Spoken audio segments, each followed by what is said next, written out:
another example. This week I was giving a lecture in New York about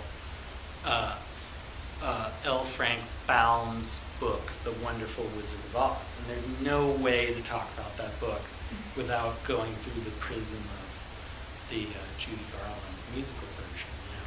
But the book ultimately exists apart from that. So how do we get back to the novel?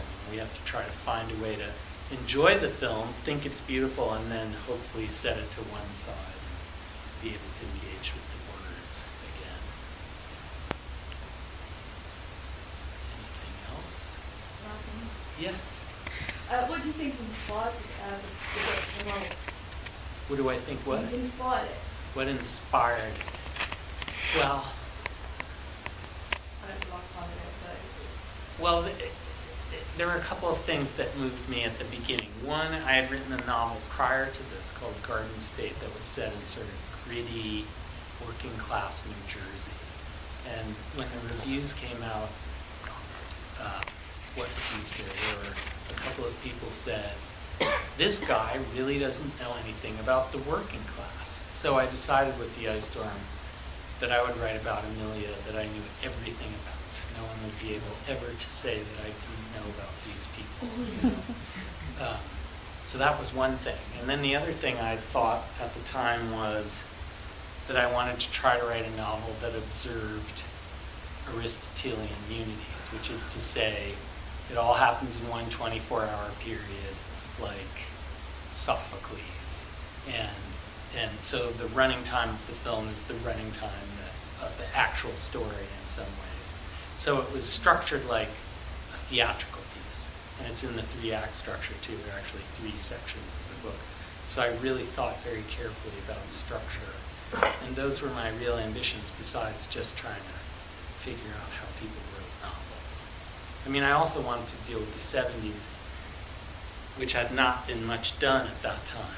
It was sort of a decade we looked back on with remorse. At the time I started writing the novel, which was the late 80s, people thought of the 70s and cringed a little bit. So I wanted to try to write about the 70s, partly because I loved them, because I was a kid then, but also because they seemed really to exemplify this idea that whatever's happening politically at the top trickles down into families. So in 1973, Nixon was getting mired in Watergate. He didn't resign until 74, but he was already dealing with the constant cover-up and investigation and cover-up and investigation. So I think it's fair to say hypocrisy was the word of the realm for the presidency at that time. And the idea of the book is that the hypocrisy had trickled down into everybody's life in some way. Yeah. A lot of ideas. Yes? What do you think you take with you in your novel? My answer to that would be that I would never, ever get in the business of telling you what to take. That's your job a little bit. I mean, I still find the film sort of riveting when I look at it, which I don't that often. And I think, for me, The Ice Storm is sort of a high watermark of indie filmmaking of the 90s. So maybe that's one great thing to take away from the film, that it represents a period in which independent filmmaking in the U.S. was extremely vital. And I'm going to stay out of the novel criticism portion of the question. Yes? Taking from your previous answer, do you think how is politics in America changed, and if families and people have changed, and the two things would go together? Well, I keep thinking that this idea that what's happening at the top trickles down into everybody's lives. And not the other way around? Well, there may be a way that we vote in the president who most represents what we think we represent ourselves. So it's a dynamic back and forth philosophical relationship. But I still think it's true, and you saw this during the Bush years, that sort of what's happening at the top becomes the sort of set of guiding principles for how we think about daily life in some ways too. So I think that idea is still valid. The politics have changed dramatically since the 70s, obviously, in America.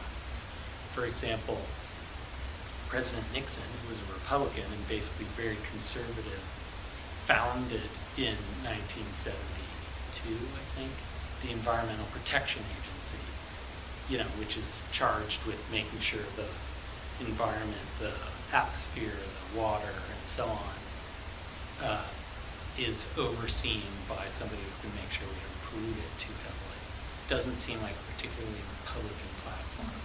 Right now in the U.S., the Republicans are engaged in, they're waging a prolonged struggle to eliminate the Environmental Protection Agency. And I'm not as a metaphor, they've stated that as a goal. So the politics have just shifted so far out on that axis that it's almost astonishing to someone who grew up in the 70s as I did. So family life, I think, marches on in ways that are not dissimilar, and families are just trying to find ways to love one another and be together despite all this political, social, philosophical information that's orbiting around them. And do you think that the causes united people more or separated them? Well, that's a really good question and probably would take longer to answer than I have now. I mean, I feel like regular people in America now, notwithstanding the economy, which is horrible, are in a slightly more positive space than they were in the last 10 years, let's say. Things are a little bit better there, I would argue. Let's ask American guy at the end of the aisle. What do you think?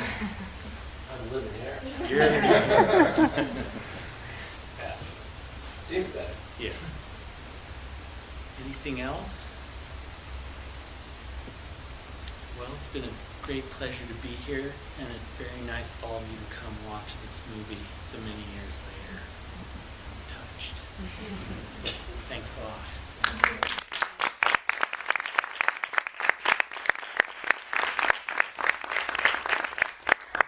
Before we send everybody out, would you like to say a few words about what you're doing tomorrow?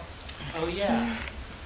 Tomorrow I'm doing a little performance here with a jazz bass player, a really extraordinary German double bass player. It's sort of in the performance, spoken word kind of end of things. It should be really crazy and totally new.